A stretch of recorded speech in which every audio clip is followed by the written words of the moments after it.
and I'm thrilled to be joined in the studio by Dave Spikey. How are you? How are you, mate? You all right? I'm really good. And Has anybody ever said you look a bit like John Motson?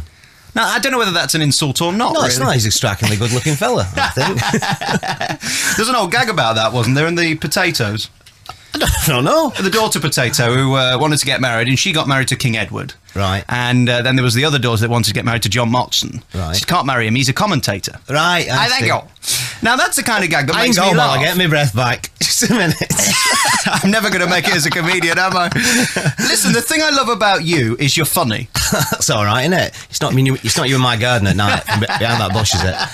I try to be, it's in my job description. I got it, I had a look. It said, I need a mother-in-law, a whippet, and I've got to be funny. And so that's what I try to do, yeah. You got really lucky in one way because you were part of this. Mate. Well, no, but you were part of this Peter Kay big, huge, whopping, international, massive, great big thing. On his coat. I was the that dot on his coattails. Like, Dad, go, let go. I'm coming with you.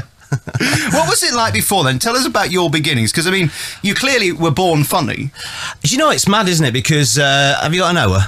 It's a mad thing. I have no idea what I'm doing here, and a lot of people might say that, but I worked in hospital for 32 years. I'd never any ambition to be in comedy, stand-up or otherwise. I love comedy because my dad was a painter and decorator, self-employed, no job too small, and had his own van. And he had an accident when I was about 16 at school, and he was painting the hands on the town hall clock in Bolton, and he fell off because it was 6:30. He had nothing to hold on to. It was like straight down. 15:15, he just stood his chance, didn't he?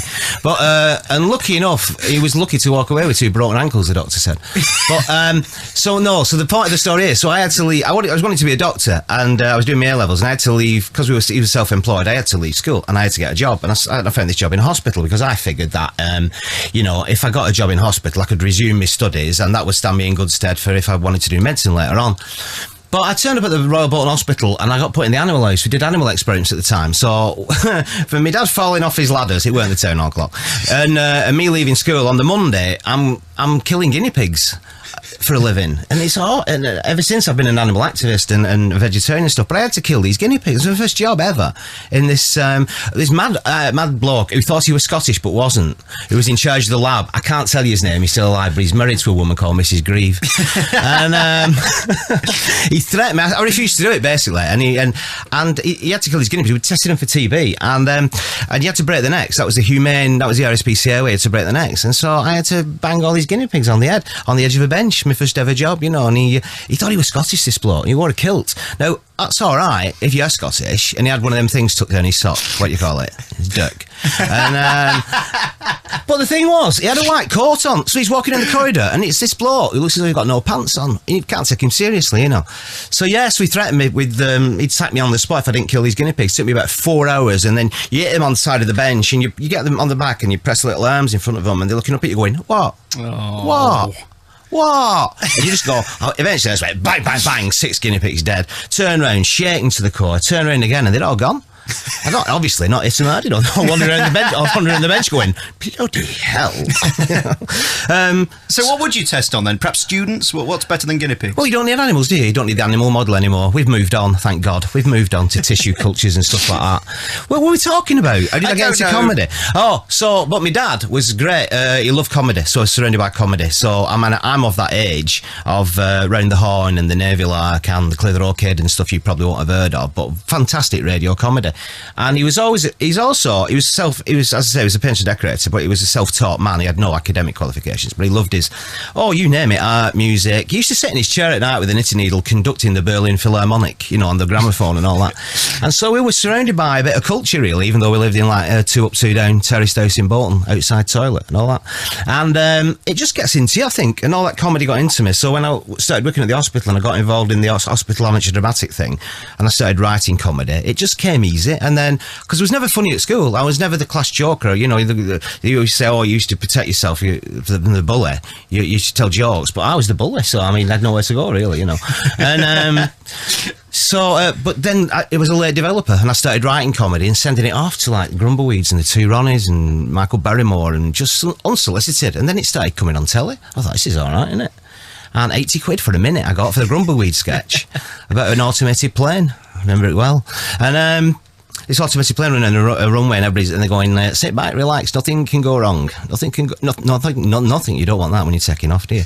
And it's sort of, so that's a long answer to a simple question, isn't it? I'm exhausted. I'm sorry. I think we're out of time already. Good night, God bless. I mean, was it the funny side of being in the hospitals and being a doctor and being medical? Well, I was a biomedical scientist, and you don't need it, but it helps if you've got a dark side, a dark comedy side to you, because, I worked in the labs, and, the stuff that went on in the labs, you would believe probably, wouldn't you? Like a game called Guess What's in the Bucket, and you used to walk around, guess what's in the bucket this week? Oh!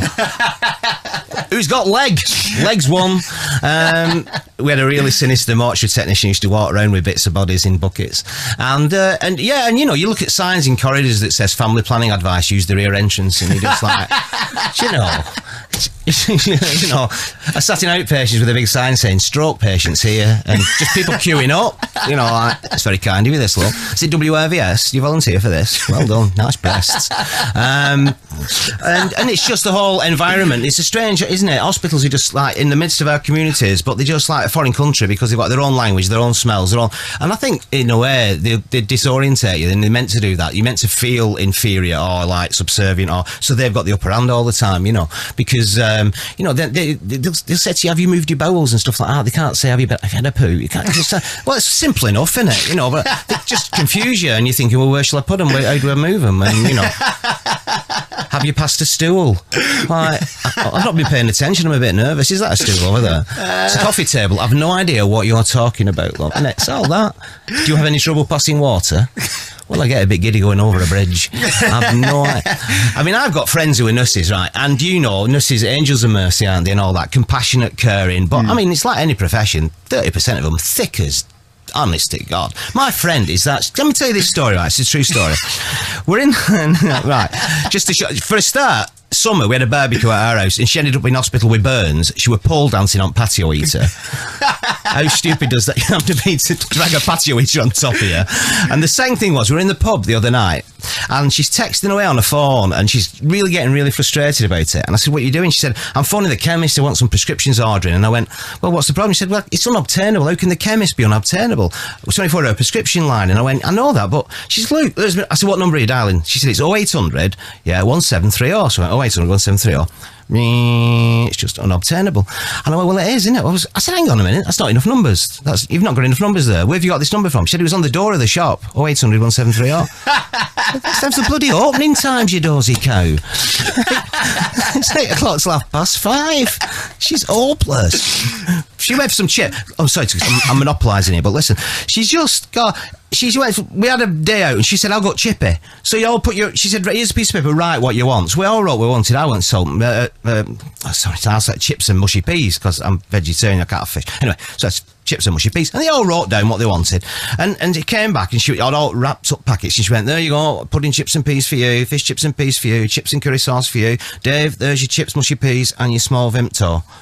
I went, me what? She said, your small Vimto. I said, what do you mean, my small Vimto? She said, we asked for a small Vimto. I said, I didn't. She said, there, on piece of paper, SV. I said, salt and vinegar. What? Why would you think I want a small Vimto? What's going through these people's heads? So yeah, in the way, it's a minefield of comedy. The hospital is a minefield of comedy. You're the only man I've ever interviewed who makes me talk less than Ken Dodd. I'm sorry. Just get going, don't you? You're from kind of the same school of Ken Dodd, aren't you? That line that there's kind of 7 TPM, 7 titters a minute he does, doesn't he? You go for about 9, I think. Yeah, my pace is a lot slower, but I do like that. I'm a conversational type of comic, but I do like hits every 5 seconds or so, bang, bang, bang, bang, bang. And if I don't get one for about, a big laugh for like 20, 30 seconds, I think I'm losing it. But it's not that. It's people need a breath, don't they, in the middle. But and it's all about, really, I think, it's peaks and troughs. You can't have an audience laughing, because I do about an hour and a quarter as me, then I go back on as Jerry, so it's an hour and a half probably altogether. And you can't have them up there all the time, because they will tire, and you need to just give them breathers in between. It sounds really big-headed, that, doesn't it? Really arrogant. I'll let them have a breather, then I'll be funny some more in a minute. How do you remember them all? Do you know, I don't know, I've no idea, but quite often before I go on stage, I go blank and I go, what do I start with? What's my first gag? And I can't remember. I really honestly can't remember. And I have a real panic attack. But then one thing triggers another, triggers another, triggers another. And every night's different because you've got to get to a certain pathway and the audience are really going with their routine, and you continue down that road and then you get lost because you think there was a trigger in that routine that led you to another routine, but you've passed it and you're thinking, what do I do next? What do I do next? And then you do something else, and luckily enough you come back. If you ask me how I remember, I've got the worst memory in the world. I've got a terrible memory for names, for places, for me. I can't remember my kids' birthdays. I can't. No, you know what, people are like that, aren't you? People come up to me a lot, and being in the business, you don't know whether you've met them professionally or they're all friends or whatever, and they'll come up and they know you, don't they? They know you so well. They know your family history. All right, Dave, how are you going on, Dave? Fantastic to see you. How are the kids? How's Jill? How's Steve? Yeah, fantastic. You're thinking, who the hell are you? Aren't you just like that all the time? And you tried various ways to get it out of them, don't you? And the worst thing is when your wife comes over or somebody else comes over and goes, all right, so yeah, and you're going to introduce us. You're like that. Oh, my God. My mate's got an idea, you know. What you do is, if that happens, you just say to them, hey, this is really embarrassing, but I've forgotten your name. And you go, it's Alex. And you go, no, I know Alex. Come on. Gee, what do you take me for? I know Alex. Your surname. I've been trying to think your surname all the time. I've never been brave enough to do it. That's a great line. Right, let's talk about Phoenix Nights because everybody wants to talk about that. Everybody's buying Peter Kay's DVDs, and you're so much a part of it, not only in front of the camera but behind it as well. Mm-hmm. I mean, is that luck that you got to know Peter? How did it work in the beginning? It was we're both from Bolton, so I suppose it was inevitable doing the circuit. I'd bump into him sooner or later. But there was a thing, and it's on at the moment every year in the Northwest Comedian of the Year, and it's quite prestigious. Carolina Hearn won it the year before I won it. Steve Coogan's won it. I think John Thompson's won it. And strangely enough, the three writers of Phoenix Nights in their time. So I won it, then Peter won it, and Neil Fitzmaurice won it as well, as the other writer. And it's quite prestigious in the North. And there was a tradition that a winner would compare the final. And I was comparing the 97, I think it was, 97, 98. And Johnny Vegas, strangely enough, who I've worked a lot with as well, was the favourite. And then Peter came along and nobody had really heard of him. And I remember he went on last, he was 10th. And you know what the audience is like? The audiences are so like, tired and drunk, and it's like 11 o'clock. And he always reminds me, I always introduced him with the immortal lines, settle down, God, there's only one of them left. And that's how I introduced Peter. And he went on and stormed it and won it. And against everybody's, Bookie's favourite, Johnny Vegas. And I was doing chain letters at the time. I don't know if you remember that. I got asked to do chain letter. And I had to do 40 shows in about 2 weeks. And I was still at work, still in the hospital. And I needed somebody to write all those funny little links that aren't, them humorous little stories that the contestants have got. I collect ducks. I love ducks, me, not real ducks. And you've got to make and all that. And I like sponge. I had to kill that Milner. He upset me jigsaw. And I had to write all these funny links. And I thought, well, I need somebody to help me. And so Peter jumped on, and we wrote all these bits and pieces and travelled round up to Tyne Tees and back when we were doing the show, and just got into each other's minds and what projects we had in bubbling away. And then it all sort of happened. He got asked to do a comedy lab, which was called The Services, which was the first. People tend to forget about it. It was set in a service station near us at Charnock Richard on the M6 near Bolton, which I must just say, did you see this in the Sunday papers yesterday? This bloke, I swear, driving down the M6 back past Charnock Richard, just bought a new Winnebago, right? Surely, lad, I don't know, I'm just guessing. But he's going past the Charnock Richard services in this Winnebago, puts it on cruise control, nips it back, make a brew. Fantastic. He thought you could do that. He thought, I'm just going to put kettle on, just nips him back, drove straight off the bloody road. He's suing Winnebago because there's nowhere in manual it says you can't do that. How thick do you possibly have to be? But anyway, so I contributed a little bit to that. It's called The Services, and there was a main character called Pearl who Peter played in all Dragged Up, and he didn't want to do it. I had to persuade him to do it, and it was a massive success, and out of that came that Peter Kay thing. And so then we formalised the writing team then with me, Neil and Peter, and we did all, the first one was in the club, which became Phoenix Nights, and there was the bingo one, there was the ice cream man, Leonard. That one was my favourite, the ice cream man. Leonard was my favourite, the oldest paper boy in Britain. I love that. And and then they said, well, pick one. and we'll make a series. And the obvious one was Phoenix Nights, because with a club, because we both know the clubs, me and Peter, anything can happen, and you pick the right characters, you get the right mix, and it's just, well, it's been proved, and it was the right choice. It's amazing in a way that it hadn't been done before, because it's such a perfect place to set it, because it's the opportunities for comedy just go on because there's so many bad acts out there. Well, it's the acts, of course, but what I like about it is the characters that we managed to develop. And I think, because I'm a massive fan of American comedy and the casting and getting it right and getting your characters right, and forgetting being a gag based, make your characters funny so that people sitting at home will go, that's you, that, or that's Uncle Billy. He tells lies all the time. We all know somebody who tells lies all the time. There's a bloke in our pub who I got the idea from, and we call him MFI because he's marginally effing interesting, and he's also called Billy Liar, right? Because he just comes out with him, and this is where I got the idea for Kenny from, because he once said, we're talking about health services or something, and he said, I had to restart my own heart once. And you're like, what?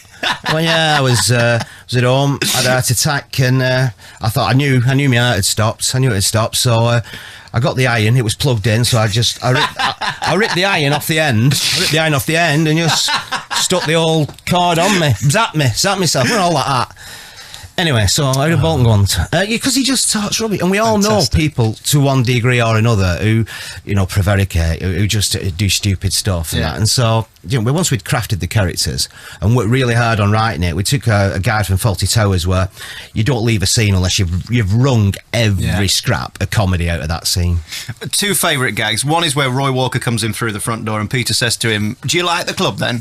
And he says, say what you see, which I just think is a brilliant gag. And the second one is your corned beef song in Astor. Corned beef, with chips or with salad. How the hell do you think of that? I can't take any credit for that, unfortunately. No, I'd love to, but I can't. It was Peter and our musical director that wrote that. It's just brilliant. You see, the thing was, that was our second choice, because the one I wanted was Call Me by Blondie. So instead of a nice lilting sway one by Chris Montez, corned beef with chips or with salad, it's corned beef. It would have been corned beef! Anybody, corned beef! Which I think would have been marginally better, Dave Spikey, it's a pleasure talking to you, a pleasure meeting you, and good luck with this new DVD. It's called Living the Dream. It's out on the 7th of November. It's just fantastic. There's so many gags in there. There's a lot of crap out at Christmas on DVD, but this is guaranteed to make you laugh. And thank you for all the laughs with Phoenix Nights and these DVDs. Welcome, pleasure to meet you. Thanks for having me. The Alex Belfield In Conversation podcast with daisymedia.co.uk.